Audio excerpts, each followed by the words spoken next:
Kita ke berita lainnya, Tribuners gelar upacara HUT ke-63 UU Pokok Agraria. Ini pesan Menteri Hadi Cahyanto.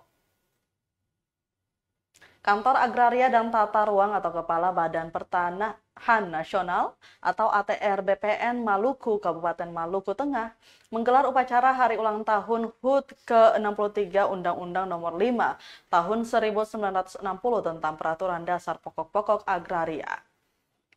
Upacara dipimpin Kepala Kantor ATR BPN Erwin Terseman di pelataran Kantor Pertanahan, Jalan RA Kartini, Kelurahan Namayelo, Kota Masohi, Senin 25 September 2023. Dalam sambutan Menteri ATR BPN Nasional Hadi Cahyanto yang dibacakan Erwin, ditegaskan komitmen kementerian untuk mempercepat realisasi target rencana detail tata ruang.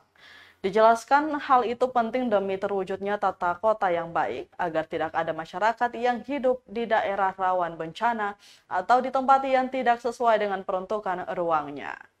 Di sisi lain, Tribuners dengan ketersediaan RDTR maka dapat meningkatkan daya saing wilayah dan mempermudah para pelaku usaha untuk melakukan investasi.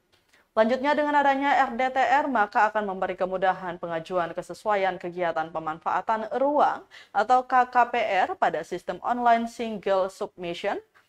Ditambahkan dalam penyelesaian sengketa dan konflik pertanahan, sinergi dan kolaborasi 4 pilar antara Kementerian ATR BPN dengan pemerintah daerah, aparat penegak hukum, dan badan peradilan adalah kunci.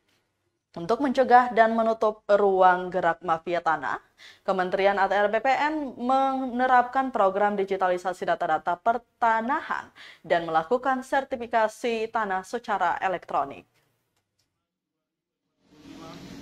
Kementerian ATR BPN berkomitmen untuk melakukan kecepatan serta membangun sinergi dan kolaborasi yang baik dengan berbagai pihak. Saat ini, Kementerian ATR BPN telah berhasil mendaftarkan sebanyak 107,1 juta bidang tanah dari target 126 juta bidang tanah. Diharapkan pada tahun 2025 seluruh bidang tanah di Indonesia sudah terdaftar. Selain itu, melalui program PTSL saat ini telah terdapat 10 kabupaten kota yang dinyatakan sebagai kabupaten kota lengkap. Dalam menyukseskan program PTSL, saya telah mengajak para kepala daerah untuk membantu masyarakat dengan membebaskan BPHTB pada pendaftaran pertama kali. Hingga saat ini telah terdapat 118 kabupaten kota yang membebaskan BPHTB.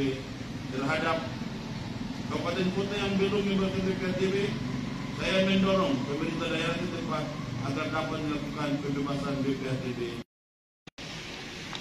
Terima kasih sudah nonton.